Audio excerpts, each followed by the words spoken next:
How do you solve the maze when the paths never stop changing? There's no figuring out the coastline of San Antonio Bay. There's only trying, failing, freezing, learning, winning, and trying again. Nice job, amigo. The greatest of these, There he is. learning. We've arrived at Bay Flats Lodge in Seadrift, Texas. Put on an extra layer, friends. It's winter redfishing, Lone Star style.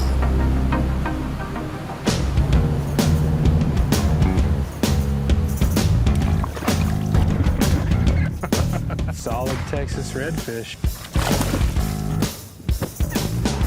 Oh, he's on it. There it is. Nice. Any fish is a good fish on a day like this.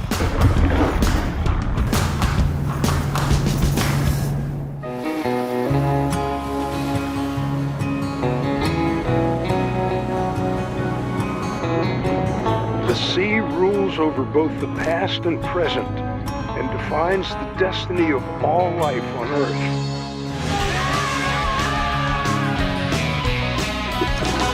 It surrounds land from every angle, and it takes and gives as it pleases.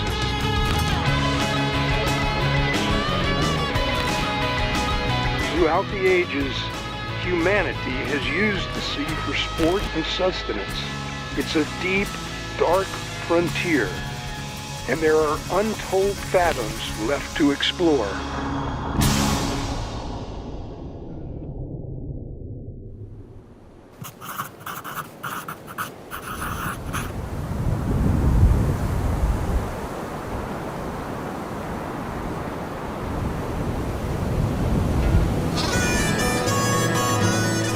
My wife just said, don't get canceled today. I plead the fifth. Well, it's been a blast. It's like, I got plenty of opinions, let me tell you about them. Fifth. Okay, big clap. You guys joking or?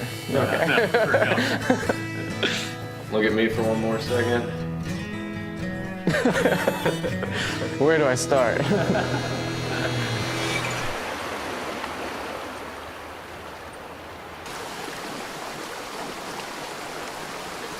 Bays and flats, oyster reefs and mud bottoms, tidal pools and crooked cricks. And life, boy oh boy, the life. The Texas coast, it's a really special place. The fishing here, I mean, that's the first major draw for me. I think just the amount of shots and the amount of fish and the amount of life that you have access to on a daily basis here is pretty unbelievable. I mean, there's a lot of great fisheries in the world, but this one in particular has captivated me. Just the amount of wildlife, the amount of open space, the different options, the stuff you can explore, and without having to run into anybody. I just think it's really special. 3 hours from Houston and 1 hour from Corpus Christi, Seadrift sits on the front stoop of San Antonio Bay in southeast Texas. It's a sportsman's paradise on stilts, tucked behind the Matagorda Island. Our home for the week, Bay Flats Lodge, which is equipped with comfy accommodations, homespun hospitality, and skilled fly guides. San Antonio Bay is a very healthy ecosystem with ample bait and boundless opportunities for one sought-after game fish. Everyone says, like, if they could jump, they'd be the perfect species. They're pretty readily available. You can go out and just have crazy days. Some of these eats that they do, you know, it's also visual.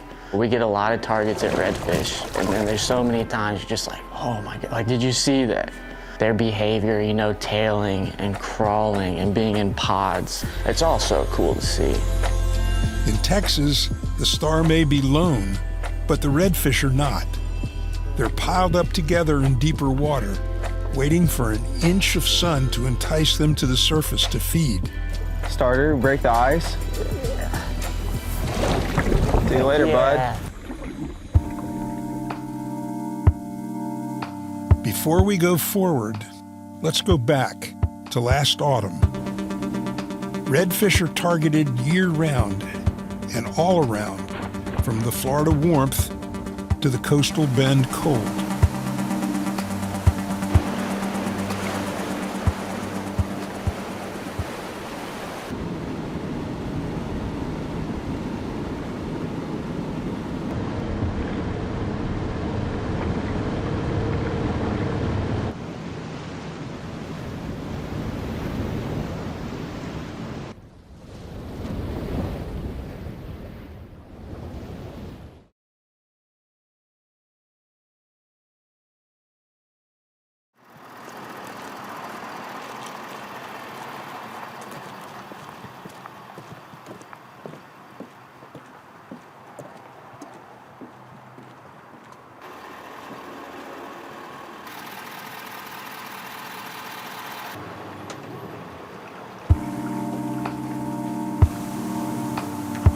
Found from Long Island to Florida to Louisiana to Texas, redfish are bronze beasts and gold star game fish.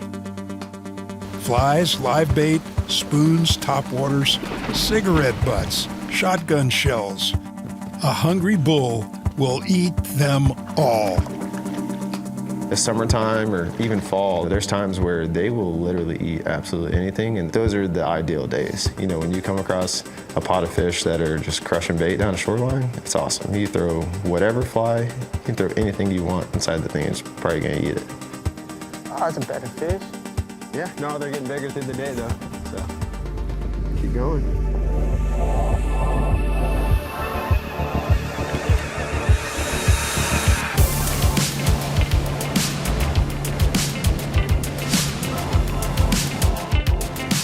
Florida's Space Coast, which includes the Indian River Lagoon, fall redfishing means reliable populations that traverse its rivers, inlets, and coastal waters under a forgiving October sky.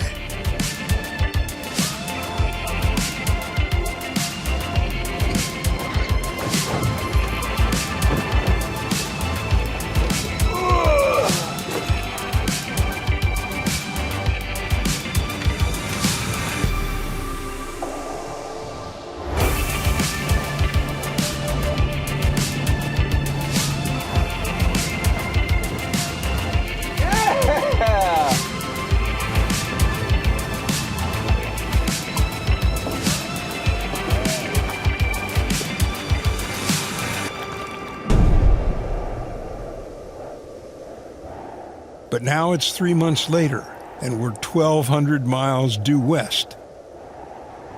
Winter isn't coming, it's here.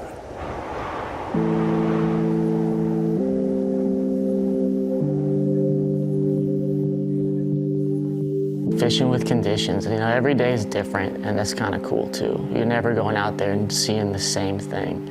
And some of those rough days, they make the good ones really good.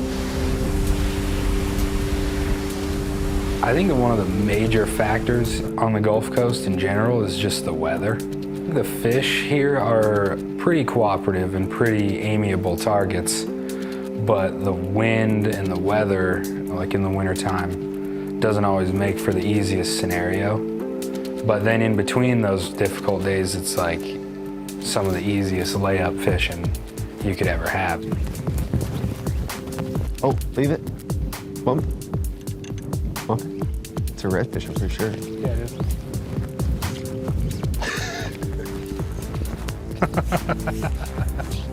I spent a little bit of time in the Bahamas area, kind of putzing around there. I spent a lot of time fishing different stuff in the West. Messed around in Florida a bit, Mexico. But I think that what you get in Texas is kind of a big mashup of all that. You know, you get tailing fish, schools of fish. You know, there's aspects of all those different fisheries that you find here. And I think that makes it a really interesting fishing scenario. That's been a big draw for me. You can kind of find whatever you're really looking for all in one little area. This is a solid Texas redfish. You know, he did exactly what he was supposed to do. Saw the fly, came right over to it and ate it.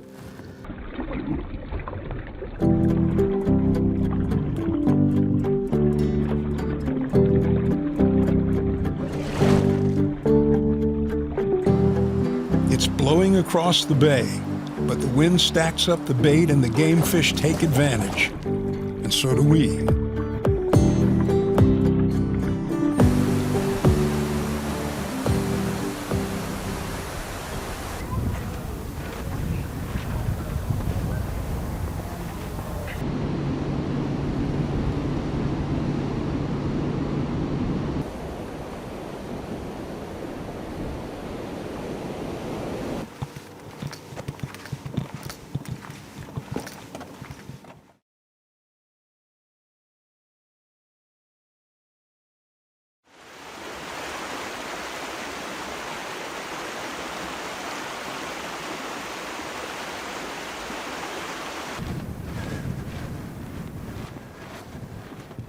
Bay Flats Lodge sits on the fringe of the wild. The Aransas National Wildlife Refuge is the neighboring 70,000-acre preserve with nearly 400 species of birds, deer, hogs, and other critters.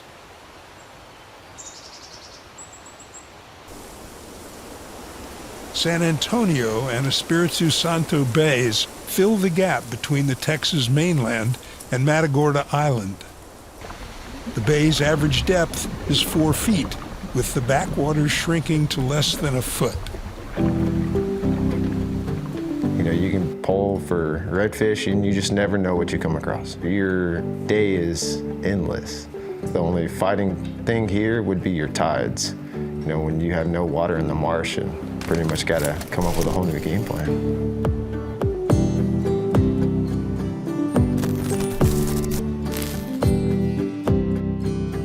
Okay, he kicked, he's going right now. You can hit that one going right. Watch behind you though.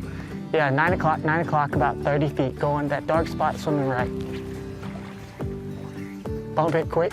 I don't know if he turned.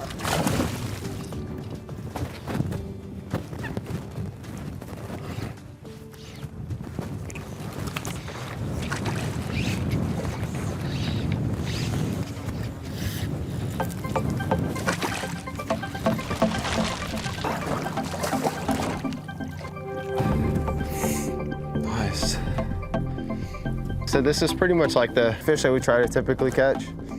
I'd say it's pretty solid fish for a day, you know? Nice. Cold fronts, even the mild ones, challenge an angler's best-laid plans. Redfish will concentrate in deeper, warmer holes. Later in the day, the reds move into shallower waters warmed by the sun, allowing anglers to sight fish. You know, you see them 80, 90 feet away. You see them doing stuff, like an active fish, there's a fish up there. So sometimes we see fish like 15 feet, 10. They don't even look close enough, like I don't see it, like it's closer. Ideally, we see it further up, and then we can work to it and get them all set up. But like, I think when someone gets up there and they see a tailing, it's kind of like a little bit of buck fever. You know, you can get a little shit like, oh, like it's coming, like as soon as you get close enough. And I think that's like the ideal, or like a pod of tailors. Oh, he's on it. There it is. Nice. Ooh, good eye, dog. Good work, man. I thought that second cast would have done it. But You just have to spook him first and then get the cast.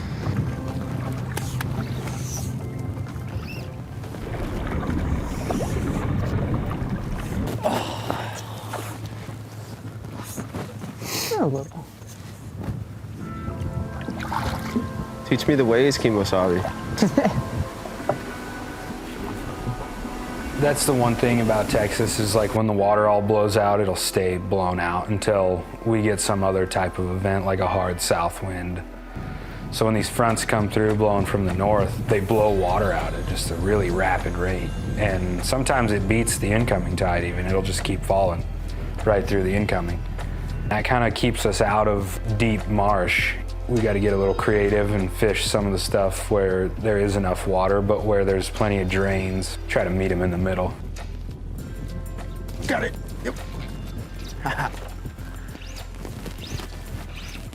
Oh, we've got a live one. We got a live one, boys.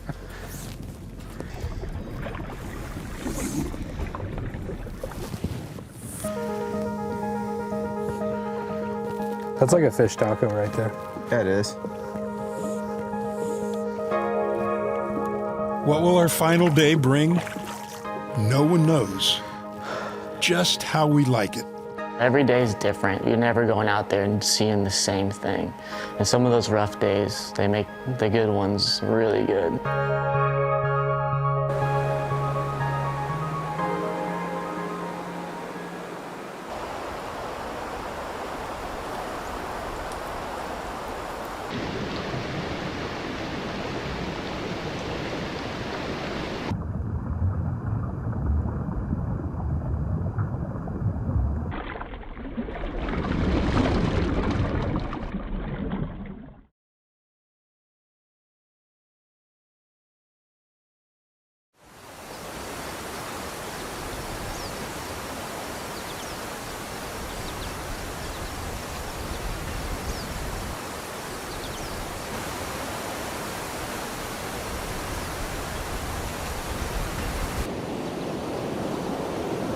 We've come to Seadrift, Texas in the dead of winter for one species and one species only. Most South Texas winters are fairly warm, mostly in the 70s, sometimes in the 80s. But the weather is unpredictable. Luckily, the cold fronts are like good dinner guests. They move in and out quickly and don't overstay their welcome. Anglers can cast into pools during low tide or work muddy banks covered in witchfinger thicket. Redfish grow to hefty sizes in Texas's coastal bend thanks to the inflow of fresh water from the San Antonio and Guadalupe rivers and the bait that follows. People ask, like, what's a good day? And it's like, oh, a day on the water. Like, we're out here, you know, that's a good day. If you're always focusing like on catching, like a good fishing day, like numbers, your expectations could disappoint you. Let that be like your experience just out there. He's on it. There it is. Nice. That was a tough fish to fish right there. Just caught a little glimpse of him on that edge, man. Good stuff, Tyler, good stuff.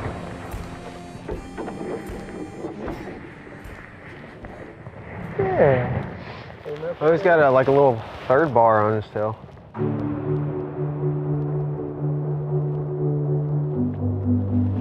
think on a day like this, get a fish. Hey, any fish is a good fish on a day like this. Man, it was just so cold and so windy. Man, it just makes it tough, you know. You get a handful of days or a week in a row, sunny, you don't have any wind. So then when you get those days where it's just blowing and you kind of got to do everything you possibly can, it's tough. Fly fishing's not an easy game to do. Still just kind of going. All right, here he is. 11 o'clock, yeah. I mean, still just hanging out. That's kind of the other thing makes me think it might be. That's perfect. Just low and slow. You ate it? There it is.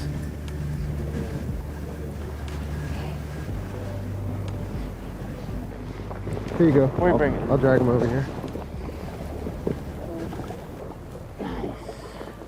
Evil eye. Just a previous injury, as you can tell. Obviously, he still sees good enough to hit some lures, so.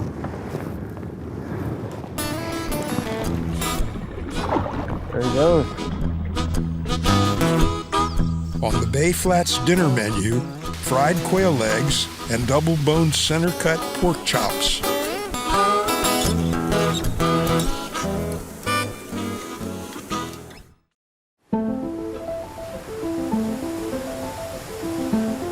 This has been like the best year of my life because I've got to be on the water so much. Getting to go full time with it. So now like on my off days, I'm not having to work a second job. I'm getting to go do more exploring, do more scouting and fishing. If it's a fishable day and it's my day off, usually somebody wants to get out and fish. And that's the whole reason I got into guiding, so I can go fish more. Well, I guess we don't need the fancy ending I was gonna add. Looks like you took my job, Tyler. Well done.